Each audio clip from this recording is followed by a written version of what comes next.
dengan mengucapkan alhamdulillahirabbil alamin. Kita bersyukur kepada Allah atas nikmat yang diberikan kepada kita sekalian. Nikmat iman, nikmat Islam, nikmat sehat jasmaninya, nikmat sehat rohaninya, juga tidak kalah pentingnya nikmat atas sehat isi dompetnya. Amin. Ketika saya ucapkan nikmat iman Islam, diam. Nikmat sehat jasmani, sehat rohani, tadi diam. Ini Pak ya.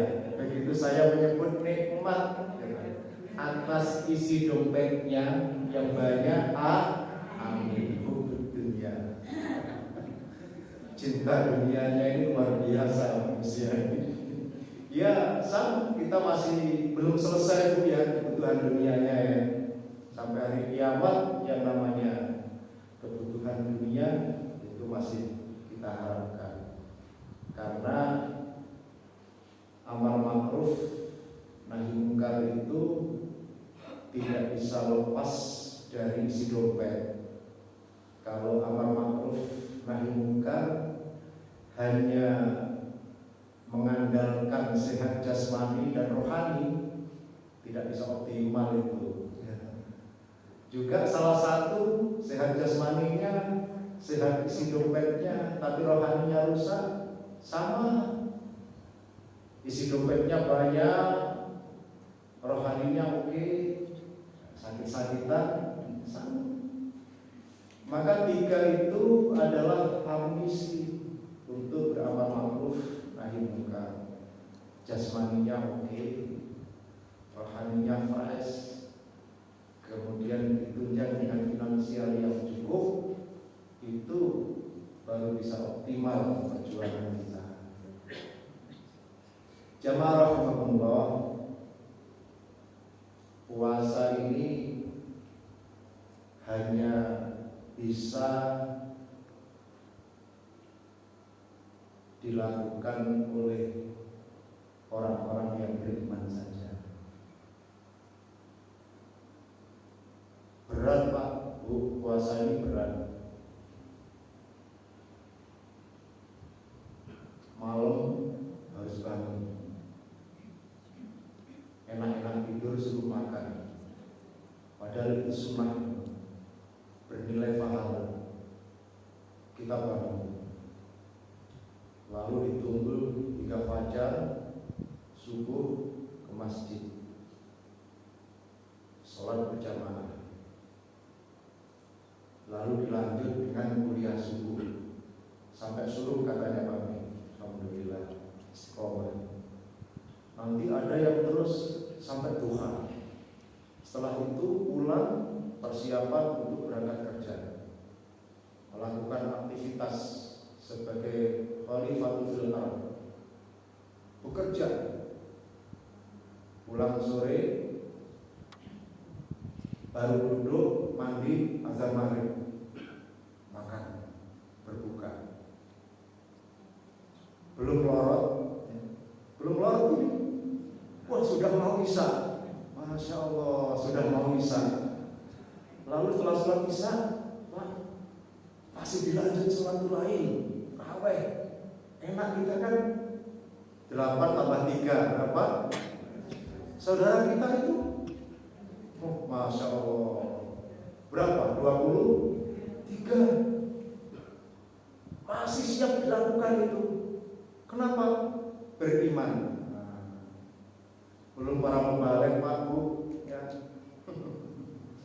Ramadan begini ini, maghrib, takjil. Kalau masjidnya jauh Pak, nggak makan itu Pak. Setelah sholat maghrib berangkat. Kadang-kadang di masjid tidak disiapkan nasi kotak itu. Hanya ke rumah 3, minum air putih atau teh hangat, berangkat itu ke masjid. Dari sana oleh Pak kita ingat buku ini. Mubalik itu yang menyebar ke seluruh pelosok di Malang Raya ini. Kadang jam 5 aku berangkat, belum berbuka itu, maghrib di jalan, ambil tas, duduk sebentar, batalkan puasa, lanjutkan perjalanan, nyampe masjid, maghrib, berbuka bersama, sebentar lagi sudah isya. Alhamdulillah kalau ada imamnya, membantu sekali itu imam-imam di masjid itu. Kalau tidak ada, wah, belum makan, perjalanan jauh, lalu harus imami. Masya Allah, itulah amar ma'ruf nahi munkar. Sehat jasmani, sehat rohani, termasuk sehat isi dompetnya. Baru itu dapat banyak ya. Nah, itu mukadimah saja. Materi yang saya akan bukan ini. Masya Allah. Bapak Ibu rahimahumullah, kajian subuh ini saya hanya ingin bercerita, mengangkat surat At-Tahrim ayat 10, 11 dan 12. Bagaimana bunyinya? Bismillahirrahmanirrahim. Daraballahu masalan lil ladzina kafaru imra'ata Nuhin wa imra'ata Lutin kanata tahta 'abdaini min 'ibadina sholihain wa khanatahuma falam yughniya anhuma min Allahi syai'an wa qila tadkhulan nara ma'ad dakhilin. Ayat 10. Bahwa Allah itu membuat satu perumpamaan terhadap kaum perempuan, terhadap ibu-ibu, para istri, yang dijadikan perumpamaan. Yang pertama adalah amra'atu sayyi'ah, istri yang durhaka. Allah memberikan gambaran terhadap dua orang, imra'ata Nuhin wa imra'ata Lutin, yaitu istrinya Nabi Nuh dan istrinya Nabi Lut. Apa yang diterangkan di dalam Al-Quran itu tentang dua istri itu? Karena tahta 'abdaini min 'ibadina sholihain. Kedua istri itu di bawah pengawasan, di bawah kekuasaan, di bawah bimbingan dua orang abdi Allah yang soleh di antara orang-orang yang soleh lainnya. Dua istri itu kalau saya baca di Jalalain, pertama adalah bernama Wahilah, yang satunya Wali'ah, istrinya Nabi Nuh dan istrinya Nabi Lut. Di bawah kekuasaan, di bawah pengawasan, di bawah bimbingan dua orang nabi. Bayangkan, diawasi oleh Nabi, dibimbing, diberi pelajaran, pengajaran, keteladanan. Tapi kata Allah, wa khanatahuma falam yughniya anhuma minallahi syai'an. Wa khanatahuma, keduanya berkhianat kepada keduanya. Berarti Wali'ah dan Wahilah berkhianat kepada Nuh dan kepada Lut, kepada suaminya masing-masing. Nabi itu diakani karo bojone. Maka di sini digambarkan imra'atu sayyi'ah, istri yang durhaka. Coba, apa khianatnya Nabi, istrinya Nabi Nuh? Kita kupas satu persatu. Wahilah, istrinya Nabi Nuh. Khianat tentang apa? ketika Allah menurunkan wahyu, memerintahkan kepada Nuh untuk membuat satu bahtera, kapal yang besar. Memang wahyu itu turun kadang-kadang nggak masuk akal, nggak bisa dicerna oleh akal manusia. Bagaimana mungkin Allah memerintahkan kepada Nuh di tengah terik matahari, panas itu ya, di padang pasir yang tandus, di atas perbukitan, di kongkon gawe perahu, dan di pinggir kali, pinggir segoro, iku lumrah. Ini jauh dari sungai, jauh dari laut. Allah memerintahkan kepada Nuh untuk membuat perahu. Maka diajaklah umat-umatnya itu yang taat kepada Nuh. Ayo, aku oleh wahyu, saya ada perintah untuk membuat kapal yang besar, menepi keluar dari kota, dari permukiman, bukit, digaraplah perahu. Orang-orang yang kufur, yang tidak taat kepada Nuh, ngomong, loh, Nuh itu majnun, kocok, gendeng Nuh itu. Lah kenapa? Itulah kan itu. Apa nggak perahu itu? Termasuk Wahilah istrinya itu, delok niku. Nuh, gendeng kan ya, ngomong malam begitu Pak. Gendeng kan ya. Lah apa kan itu gawe perahu iki? Ate ge opo? Walaupun dia ngomong ini adalah perintah Allah, saya tidak tahu apa yang akan terjadi. Setiap perintah Allah harus saya kerjakan. Tetap setiap ada umatnya yang lewat, termasuk istrinya lewat, yang khianat itu selalu ngomong kain pas gendeng, digendeng-gendeng banget. Sampai pada akhirnya Allah memerintahkan, ajaklah umatku yang taat masuk ke dalam bahtera itu. Kemudian ajaklah, masukkan hewan-hewan berpasang-pasangan masuk ke dalam perahu. Betul Pak. Enggak lama kemudian air datang, air banjir terus naik, tsunami. Ya, begitu kira-kira. Itu pun masih ingat Bu sama istrinya, termasuk anaknya. Siapa namanya? Kanaan.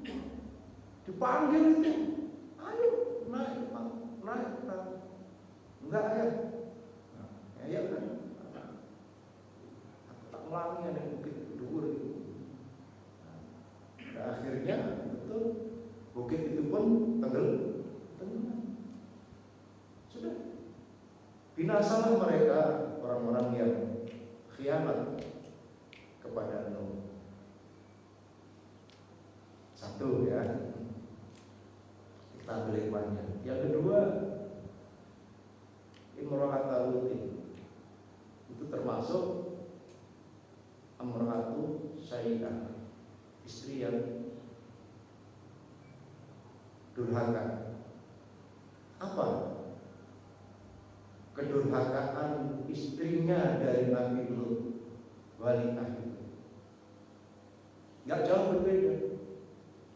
Ketika ada 3 orang mau masuk ke negerinya, ke Sodom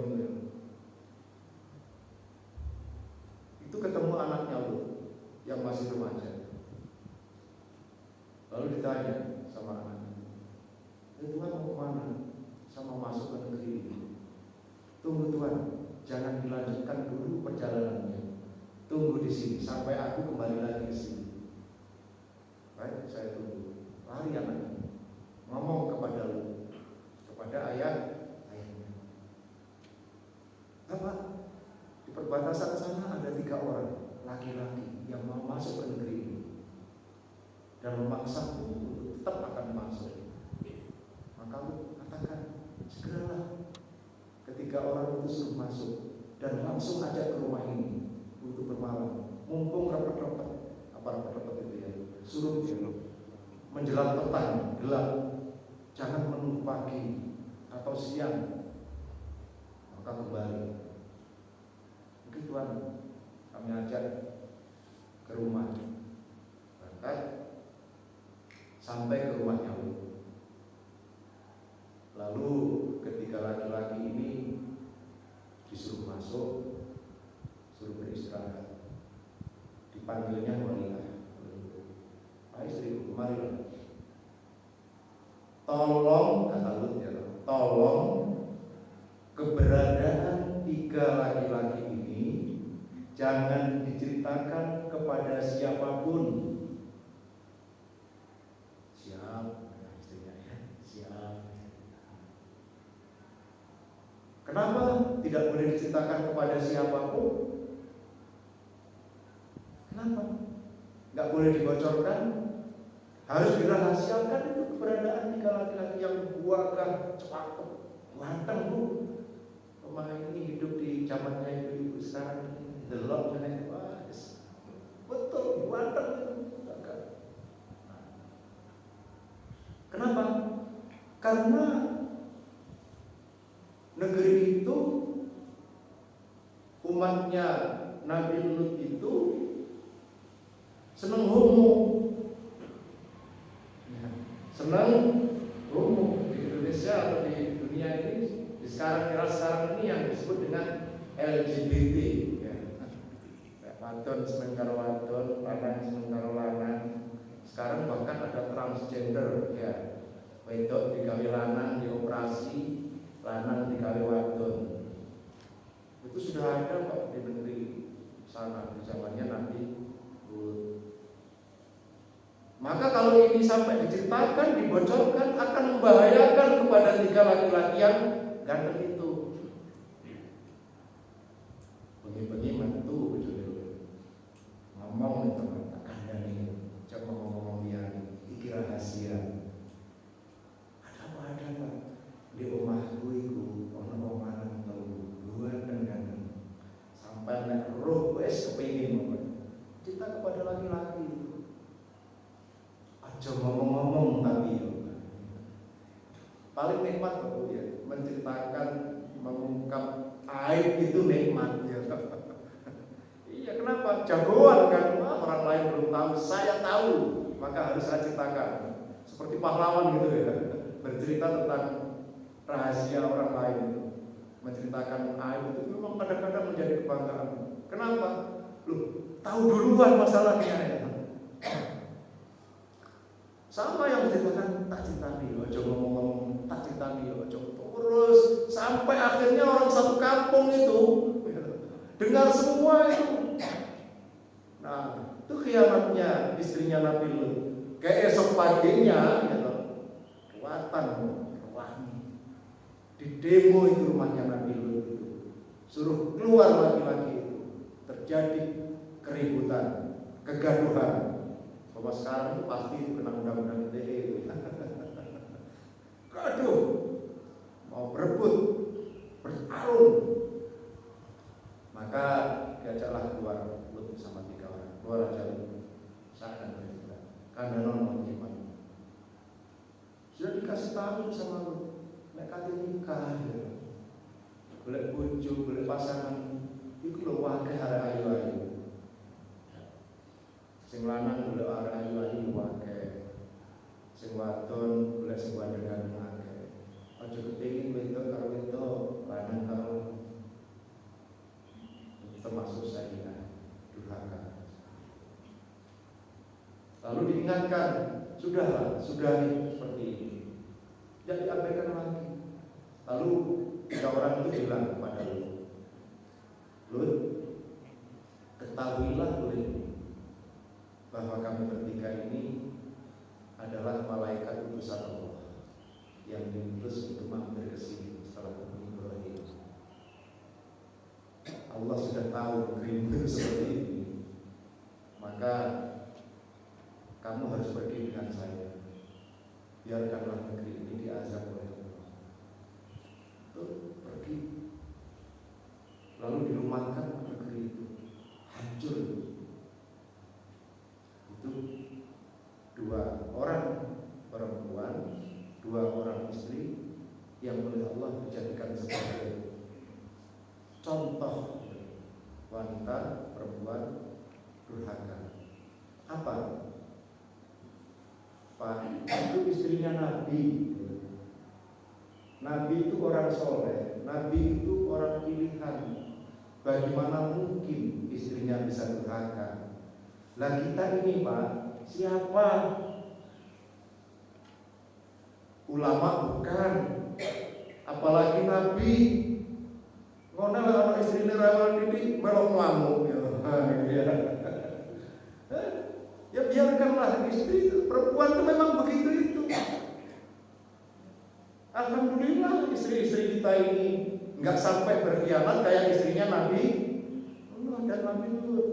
Lewat ini resben, mulai kerja di Romeli resben, doakan saja. Nah, kita ini bukan siapa-siapa. Dan yang perlu diketahui, kedua orang itu dimasukkan ke dalam neraka, Pak, bersama orang-orang yang ada di neraka sana.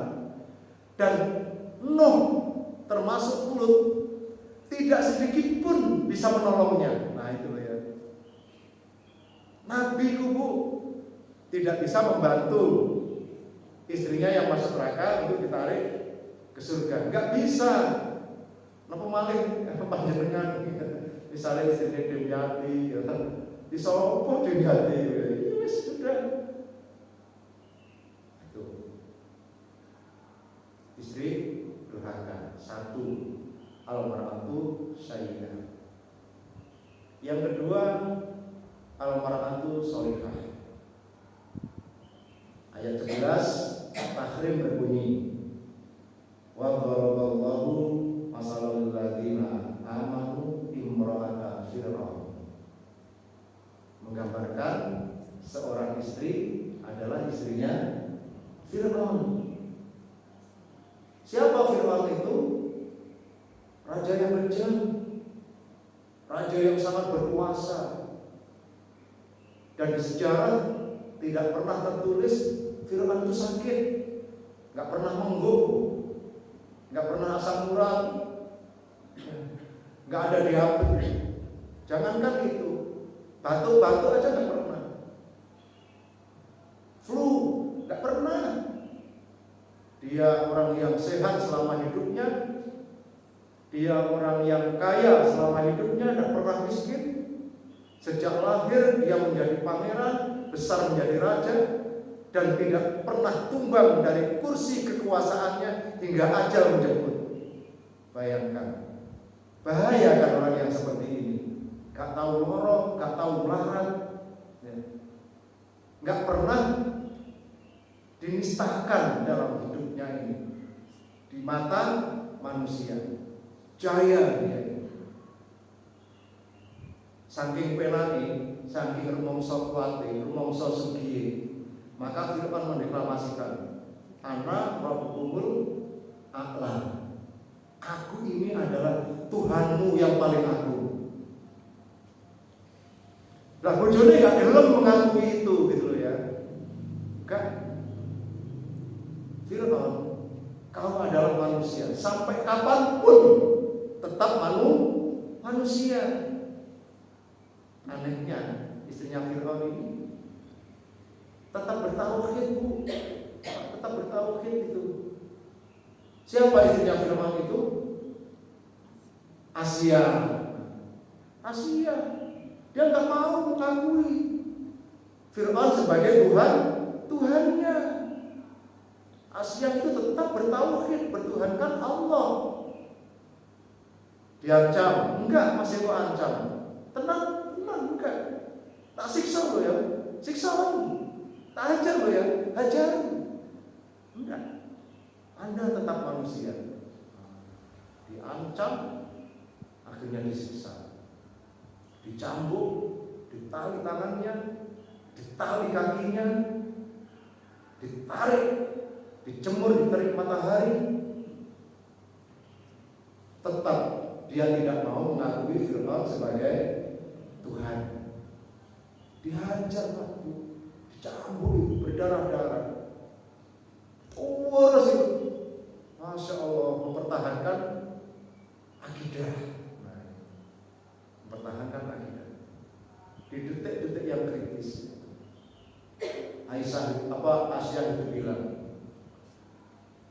Idqalat Rabbi bnili indaka baitan fil jannah. Kata-kata itu diabadikan Pak di dalam Al-Quran.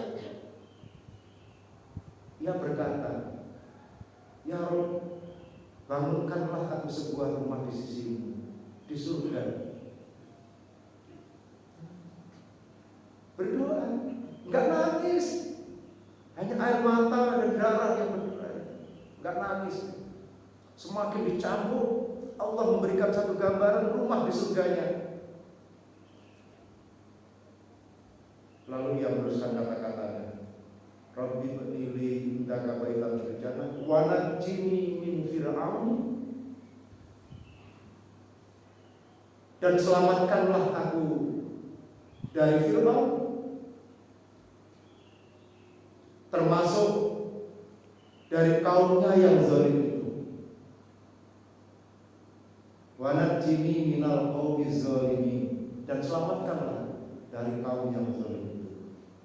Kata-kata Asia itu juga diabadikan di dalam Al-Quran. Takhrim ayat 11 itu. Jemaah rahimahullah. Makanya ibu-ibu ya, kalau suaminya mungkin belum mau ke masjid, gak usah ngamuk. Kalau suaminya sering marah-marah, gak usah ngamuk. Asia itu sampai dihajar seperti ini, dia tetap tenang, dia tetap bertauhid, bahkan dia mati dalam keadaan husnul khotimah. Itulah yang masuk dalam kategori amra'atu sholihah, istri yang soleh. Dan Asia itu dimasukkan ke dalam surga. Salah satu dari 4 perempuan yang masuk surga itu adalah Asia. Ada Asia, ada Khadijah, ada Fatimah, lalu Maryam. Jadi hisab itu, Masya Allah. Bagaimana kita? Banyak nanti hisabnya yang akan dipertanyakan. Kon lawan enggak kalau bojomu, wong lanang niku. Wong lanang enggak begitu. Anda memberikan pengayoman, perlindungan, pengajaran atau enggak pada istrimu itu. Itu tentang istri. Belum ditanya tentang anak. Ya apa anak-anakmu ibu? Wayo wong masjid dulu liburan. Anak, istri. Yang lebih berat lagi tentang harta. Dari mana kamu dapat, mana kamu belanjakan. Makanya kalau tentang harta ini, ingat di zamannya Abdurrahman bin Auf ketika dipanggil Nabi, Auf, putranya Abdurrahman, sini. Ya Rasul, awakmu kok belum surga kerian, tunggu diri. Kaget kan Abdurrahman bin Auf, kenapa? Perasaanku aku iki yo taat gitu. Saya ini taat beribadah kepada Allah, rajin. Tapi kenapa Rasul mengatakan saya ini masuk surga belakangan? Kenapa ya Rasul? Dunyamu iku akeh, dunyamu iku akeh. Ini yang akan menjadi kendala Anda masuk pertama kali ke surga. Banyak pertanyaannya. Mikir Abdurrahman bin Auf, mikir. Ayo, lalu apa gunanya ibadah? Kenapa saya taat kepada Allah? Kalau harta ini hanya menjadikan kendala untuk belakangan, yo kena lebu, enggak. Terus piye jalan? Mulai omah itu ya Rabb. Kalau harta ini hanya menjadikan halangan untuk aku masuk ke dalam surga, maka jadikanlah aku orang yang miskin. Ono awong saiki wani donga njaluk larat. Berani Bu? Wah, ini kan luar biasa. Ini Ibrahim ya.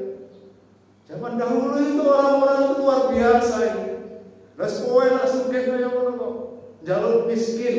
gara-gara wedi karo rokok. Lha kene gak rokok ketemu mburi gitu. Sing penting donya iki ya urip terhormat gitu. Tangga-tangga padha dingklu. Bu, Pak, gara-gara krompiang ya. Ya Abdurrahman bin Auf tunda minta miskin ya. Tapi gagal kan ya. Tapi gagal menjadi orang pula balik dimiskinkan oleh Allah itu. Tapi kaya lagi dimiskinkan, kaya lagi. Nah, ini berbanding terbalik dengan Qarun ya. Sahabat Nabi yang minta kaya itu ya. Akhirnya didoakan betul kaya dan hartanya yang mencekik. Nah, Abdurrahman bin Auf kebalikannya dari itu. Nah, itu yang kedua. Lalu yang ketiga itu sebagai pembanding itu yang tadi ya, Maryam. Kalau Allah mengatakan bahwa Maryam ibnata Imran allati ahsanat farjaha. Maryam itu adalah putri dari Imran. Dan Maryam itu termasuk gadis ya, perawan yang mampu menjaga kehormatannya, independen. Janda bukan, bersuami juga bukan. Wa nafakhna min ruhina. Lalu Allah itu meniupkan ruh ke dalam rahimnya. Maka gadis yang masih perawan itu akhirnya hamil. Geger gitu ya. Maryam hamil itu geger. Kenapa? Lho kok iso? Kan duwe bojo hamil, cemooh. Tapi mendapatkan banyak keistimewaan dari Allah. Maryam luar biasa. Diuji dengan begitu berat. Dan saiki ono perawan hamil bukan gak ada suaminya, banyak. Sampai di lotre gitu. Kasih di bawa iku. Paling enggak ada itu gitu. Karena Allah memang meniupkan ruh ke dalam rahimnya. Wa Maryam ibnata Imran allati ahsanat farjaha wa nafakhna fihi min ruhina. Wasaddaqat bi kalimati rabbiha wa bihi wa kanat minal qanitin. Maryam itu taat, percaya kepada kitab-kitab Allah yang diturunkan. Dia membacanya, dia taat. Maka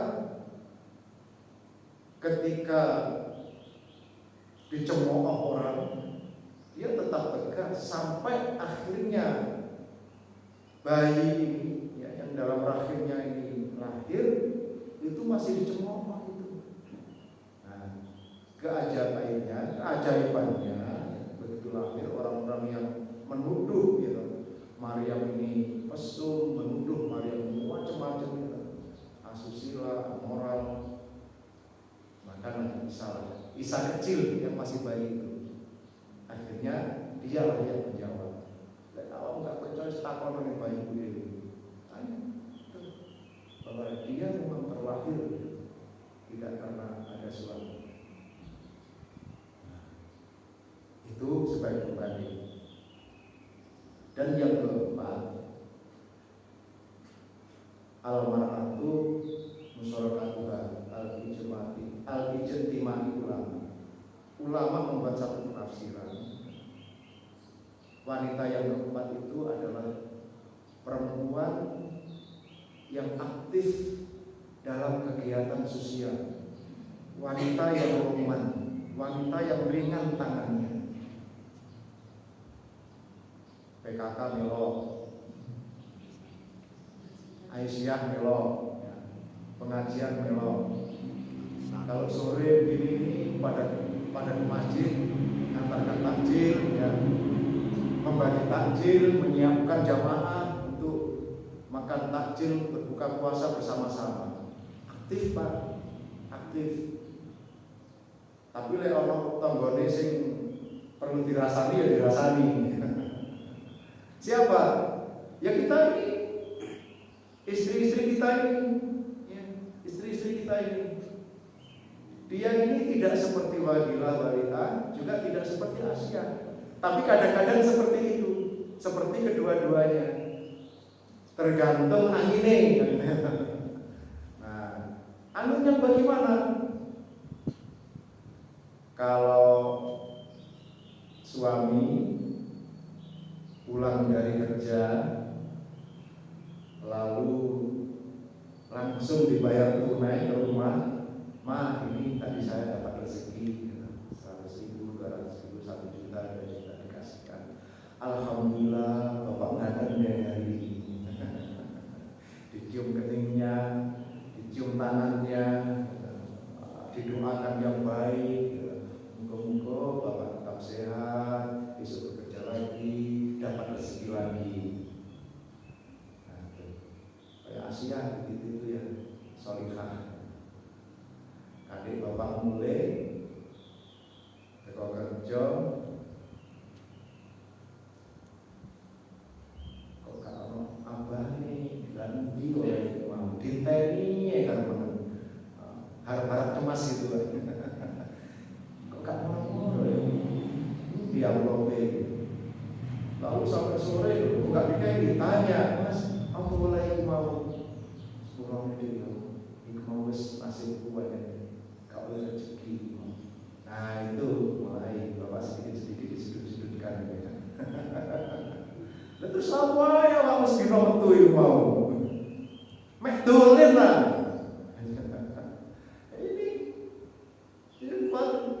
Ibu-ibu itu memang begitu.